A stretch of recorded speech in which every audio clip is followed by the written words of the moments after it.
Parashat Tetzaveh, the commentaries note the clear absence of Moses from the parasha, and instead the highlighted role of Aaron, the priest. And this is a fundamental point in our parasha, because one of the recurring themes of Genesis is sibling rivalry. The stories are told in ever-increasing length. Cain and Abel, Isaac and Ishmael, Yaakov and Esau, Joseph and the brothers. There is an identifiable pattern in these sets of narrative, most clearly seen in how they end.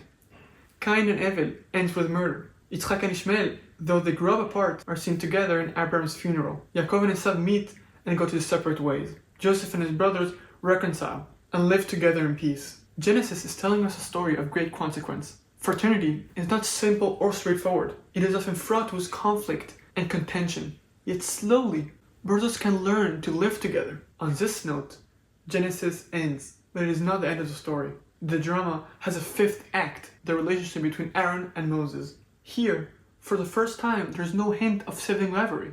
The brothers work together from the very outset. They stand together in confronting Pharaoh, they perform signs and miracles together, and they share leadership together in the wilderness. For the first time, brothers function as a team, with different gifts, different talents, different roles, but without hostility, each complementing the other. Their partnership is a constant feature in the narrative, but there's a certain moment where it is highlighted. At the very beginning of Moses' leadership, in his encounter with God in the burning bush, Moses repeatedly expressed reluctance to the mission to leading the people out of Egypt. And finally Moses says, "Oh Lord, please send someone else to do it." And then we read, "Then the Lord's anger burned against Moses. And he said, 'What about your brother, Aaron the Levite? I know he can speak well. He is already on his way to meet you, and his heart will be glad when he sees you. You shall speak to him, and put words in his mouth. I'll help both of you speak, and will teach you what to do.'" And then we read, God said to Aaron, "Go meet Moses in the wilderness." And he went and met him at the mountain of God, and he kissed him. How different is this from the tense encounters between brothers in Genesis? Aaron, we may have thought, would have many reasons not to rejoice when he sees Moses. The brothers have not grown up together. Moses has been adopted by the Pharaoh's daughter and raised in an Egyptian palace, while Aaron remained with the Israelites, nor has been together in the suffering of Israel. Moses fled to Midian. Besides, Moses was his younger brother and he was about to be the leader of Israel. And always in the past, when the younger had taken something from the elder that he might have believed belonged to him, there was always jealousy, animosity. Yet God assures Moses, "When he will see you, he will rejoice." And so he did. But then comes the second test. This time, it's not Aaron, but Moses. Moses is now being commanded to create a form of leadership which he himself would never be able to exercise, the priesthood. And the person he must award it to is his elder brother. Can he do so with the same generosity of spirit that his brother showed towards him? Note how the Torah emphasizes God's insistence that Moses will be the one who bestows the honor on Aaron. 3 times it says, "Ve'ata," and you, Moses. And you should command the Israelites to pour oil on him and anoint him.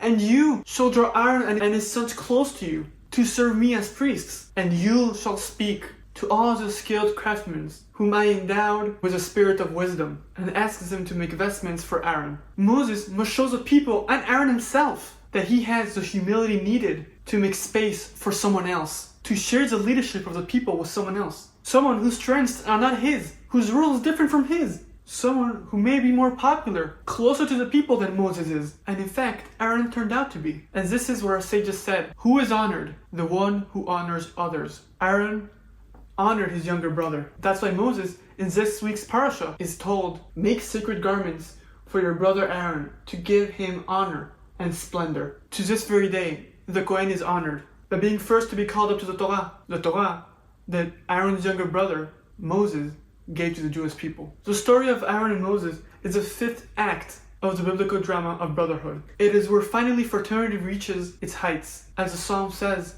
"How good and pleasant is it when brothers live together in unity." Leadership in Judaism is a counterpoint, a musical form where 2 distinct melodies retain their individuality, yet together create harmony. It is this internal complexity that gives Judaism its vigor, saving it from entropy, its loss of energy over time. A strong team is made up of people with different roles, different strengths, temperaments, and perspectives. They must always be open to criticism, and they should always be alert against groupthink. The glory of Judaism, it is its insistence that only in heaven there is one commanding voice. Down here on earth, no individual may ever hold a monopoly on leadership. Out of the clash of perspectives between priests, kings, and prophets comes something larger than any individual or role, can achieve. So when we see polarization, argument, fights, we must remember biblical monotheism is not the idea that there is one God, therefore one truth, one faith, one way of life. On the contrary, it is the idea that unity creates diversity. What is remarkable, an object of wonder, is not the quintessential leaf, but the 250,000 different kinds of leaves. It is not the idea of one bird,